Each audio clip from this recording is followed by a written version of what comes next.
Saan mang dako ng daigdig ngayon, tsak, merong Pilipino. Kaya hindi na bago ang mga long-distance relationship. Salamat sa makabagong teknolohiya, wala nang distansyang pwedeng mamagitan sa mga tunay na nagmamahalan. Sa halos 2 taon na pagsasama ni Mean at ng kanyang first boyfriend, akala niya ito na ang the one. Hanggang nadiskubre niyang meron pala itong other one. Sobrang sakit na halos everyday nung hiniwalayan niya ako, umiiyak na lang ako sa kwarto. Para kalimutan ang salawahan daw niyang boyfriend. Makalipas ang 2 buwan, nag-sign up si Mean sa isang online dating site.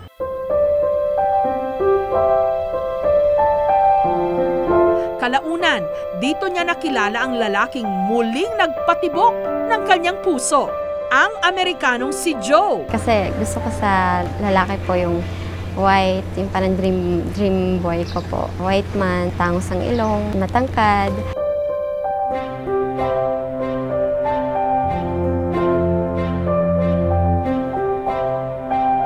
Isang chaplain assistant sa US Army, ang 26 anyos na si Joe. Matapos madestino sa Iraq, dito naman siya ngayon naka-assign sa Alaska sa Amerika. And the first thing I saw was her smile, and her smile really sticks out about her. And then after that, I saw how long her hair was, and I liked her hair and I liked her smile, and seeing her smile just lit up the room.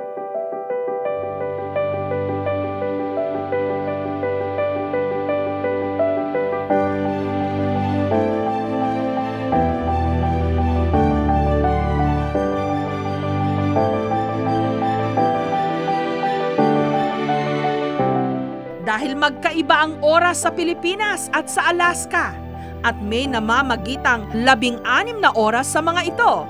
Sa tulong ng internet at webcam, madali pa rin daw silang magkapalagayan ng loob.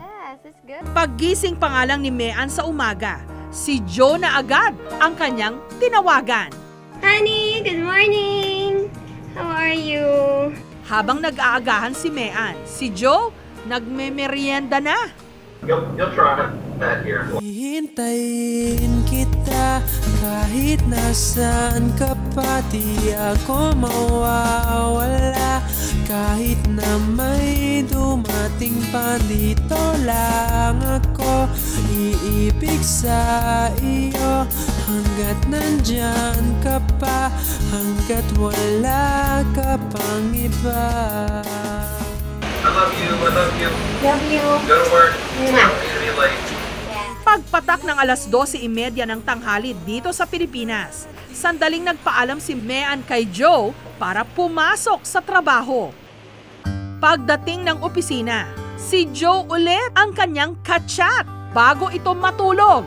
Everyday po, ganun ang ganun. About life, relationships, kung anong gusto namin marating sa buhay, kung ilang taon na magkasal.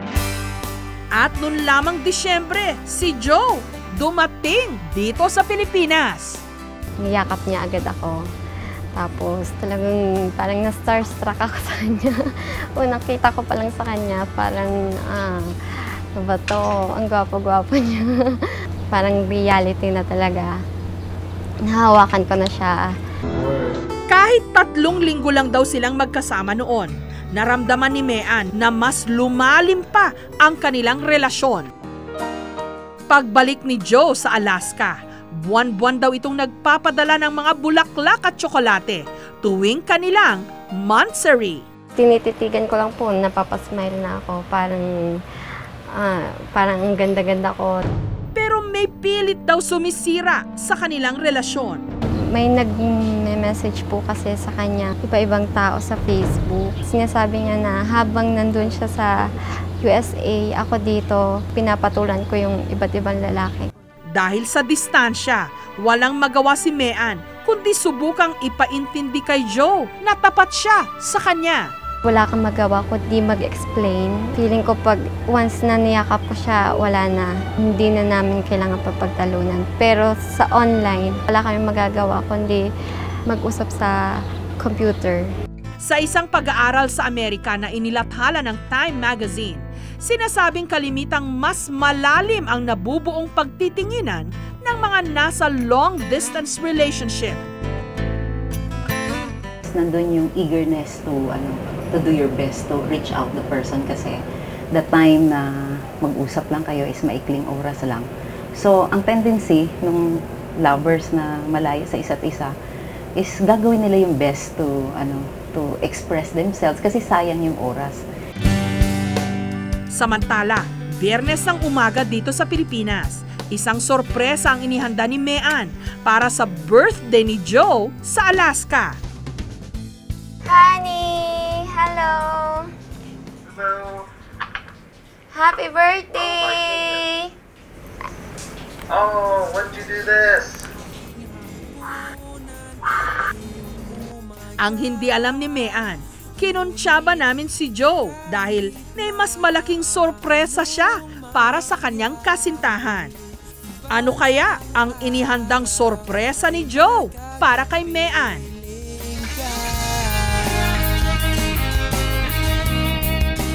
Makakapiling ka.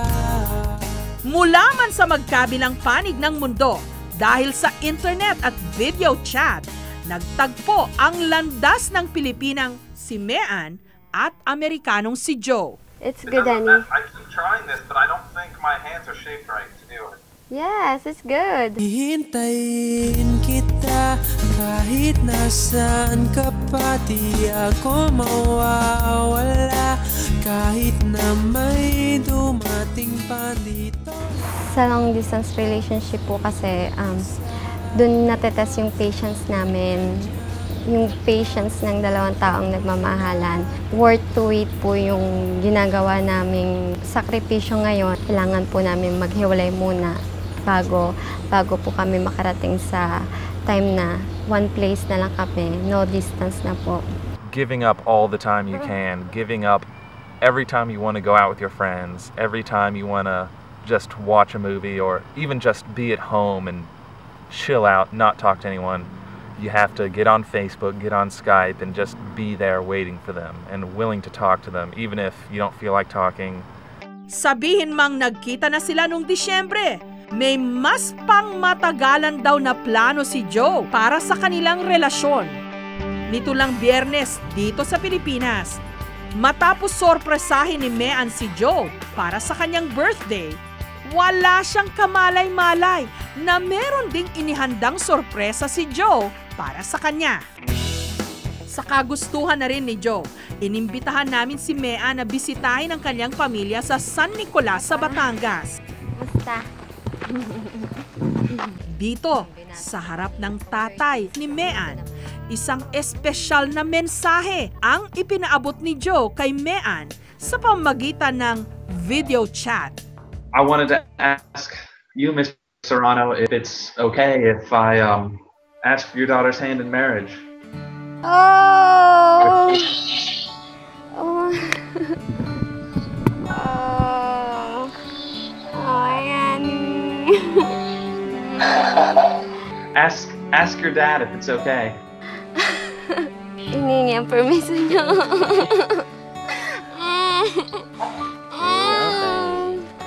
He said, okay, honey. You have the permission. Okay. Oh! Oh, my! So I'll bring this to you when I come back in February.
Balak ni Joe na bumisita muli sa Pilipinas sa susunod na taon at isasama na raw niya si Mean pagbalik niya ng Amerika para doon na sila bumuo ng pamilya.